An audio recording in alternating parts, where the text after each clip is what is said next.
Okay, so I'm in my garage, and last week I helped some friends move a couple vanities that they got on Costco, and I ended up keeping all their styrofoam and cardboard, and I also am trying to install a couple of patio covers, and so I got a ton of cardboard as well. There's no styrofoam in those packaging, but check this out. So this is the wood framing that was around the vanities, and I thought these would make perfect bases for smaller tracks than the big one.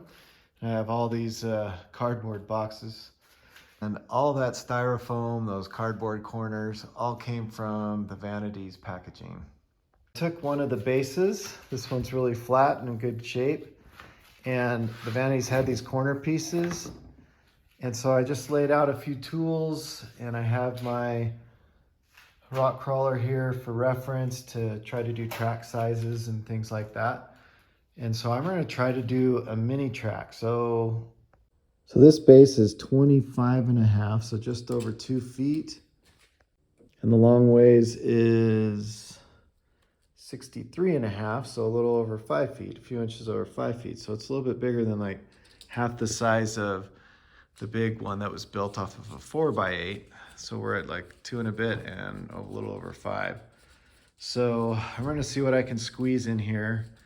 And I'm thinking I want to get at least a suspension bridge, a hill to climb, articulation section, and just some general driving around.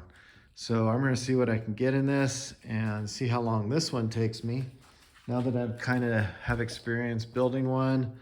So I'm going to call this one Track Build 2, and we'll see how it goes.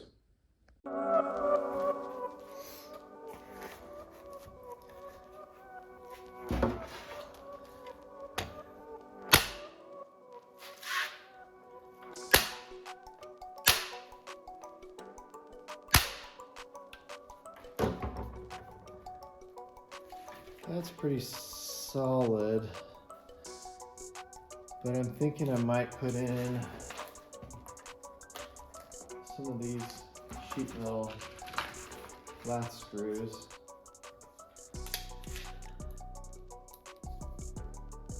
For extra security.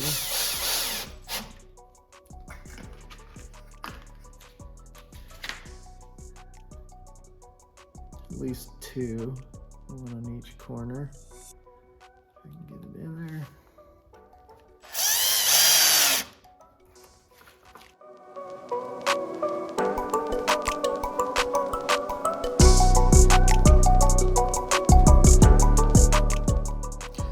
As you know, I pretty much make these things up as I go. So what I wanted to try to do is make the framework a little bit more. Instead of using full sheets of cardboard, I wanted it to be more open, because I found that I used the lower tracks, like on this course. These lower tracks I don't really run too often. There's no real obstacles. It's kind of a cave, it's kind of hard to see. And even this one, I mean, you can run through it, but it's not as fun to do so. So my goal on this one is to try to make it more open, so you can always see where the truck is and see the obstacles that you can run on. And that way you can walk around the whole course and be able to run everything. And so I feel like I can make it more usable this way, but it's an experiment, and we're gonna find out together how it works.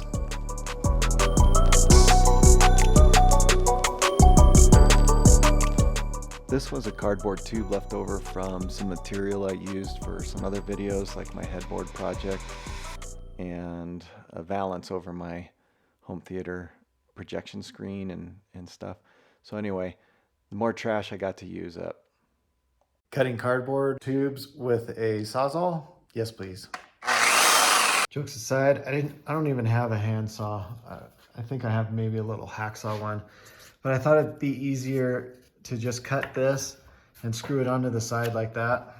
And I made a little tower. Now I'm thinking The difference between these is probably a bit too high, but I can make some changes.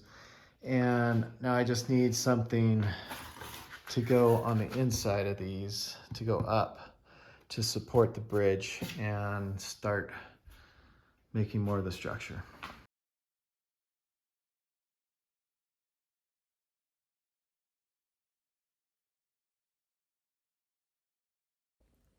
All right, so to take you on my journey about my thinking process, what I wanted to do is leave the track that you can drive close to the edge, the open part. And so I'm still thinking maybe I can use cardboard for the inner side. And I've got an idea that I've been toying with in my mind about how to do a space here that would still be functional for the actual car, and the structure of the cardboard, like on this track, would still be there. And so I think I'm going to do the inner parts with the sheets of cardboard. And I was kind of debating whether or not to buy some better shears where I can just cut lines easier than using a box cutter, so I can get some angles and stuff. It's easier with the scissors. So I might go get some kind of more robust industrial scissors. And yeah, and I gotta go back up to the mountains and find some sticks so I can make another suspension bridge. So if you've seen some of my other videos of like house projects, I took all this stainless steel off a railing project I did at a cabin, and I have so much of this, and this works out super well for the suspension bridge. It's durable, it's not going to rot, it's stainless steel wire, and I've got more than this. And so yeah, it's a rat's nest and I got to clean it up, but I'm gonna use some more of this. So I might make a couple bridges as I collect it, and it's easy enough to just go through. Actually use this drill press with a very thin blade that just barely fits the stainless steel. And so I need to collect sticks now. Maybe the dogs can help with that one. I don't know if I've ever done a close-up of these, but here's the stainless steel wire, and each piece of wood has a tiny hole cut in, and you just feed it through. And I try to get similar sizes, but some are bigger than others, but it makes it for variety and stuff, so it's cool. But this has always worked really well, and it's a fun little obstacle. And right now the plan is to put that bridge from here to here. So it's not going to be as big as that one, but this course is also not that big. As you can see, I really don't know or have a plan, and so I was thinking about doing cardboard on the inside, kind of how I utilized it on the big track. But, you know, you can see me stop and pause often in this video because I'm not sure. I'm just kind of building it as I go, and I'm just trying to figure things out, see it in my head, try it out, put some track down. And the more, as you can see, the more I went, the less simple the track became, and I made it much more complicated and much more variety inside the track, so that you can do a lot more things even in this small space. So in the end, I'm pretty happy with how it's turning out.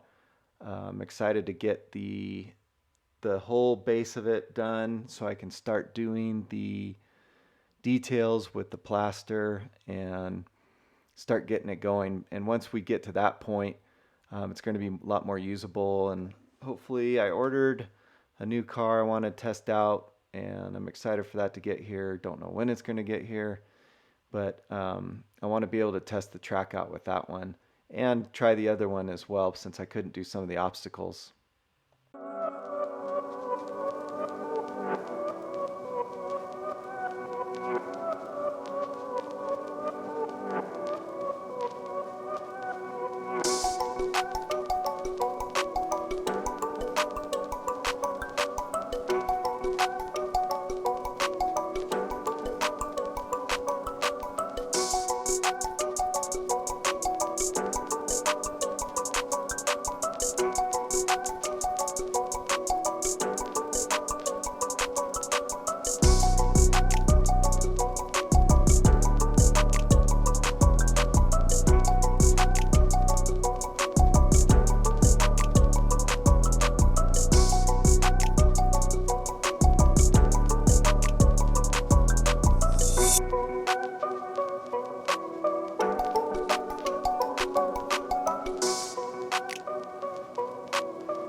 some of the other things I did buy were some wooden dowels at Home Depot. I don't remember, they were like less than $2 for some of them. And they came in handy for stiffening up some of these overhang areas.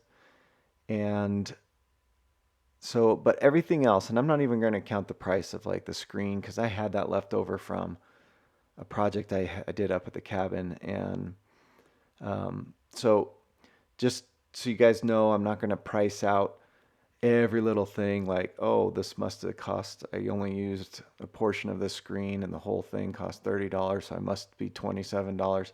I'm not going to do that. I bought it for something else. I had it sitting in my garage for well over a year. So I'm using that. So these popsicle sticks I've also had for years, and I just bought a whole huge box for craft projects, I guess. And so I've got a ton of those as well. And I just use hot glue gun to apply those on here. Okay, so I'm wrapping up 3 hours of work right now. I'm gonna keep better track of the time so you guys know how much time I put in. You saw me put cardboard down here, and I thought this would be a cooler thing to do. I got a little safety wire, because if you start falling from here, you're going all the way to the ground. It's not like my other one where you can, well, if you fall the right way, you fall on the track. But, so I've got this, and one thing I wanted to try on this build is a V-notch.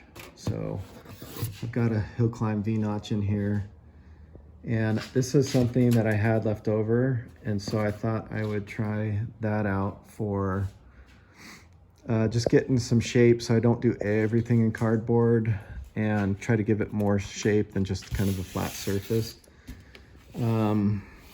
So I go outside of the boundaries a lot, and actually I started making this way more intricate than I had originally planned, but that's all right. I always build these as I go, and it just happens. So I have it so you can come around, come down here. You can go back up this way for a hill climb. Then I decided to do like a side road.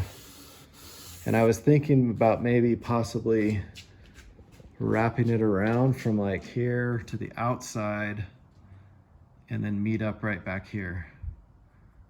Not sure yet. Let me know what you guys think. And then I have this space underneath on this side.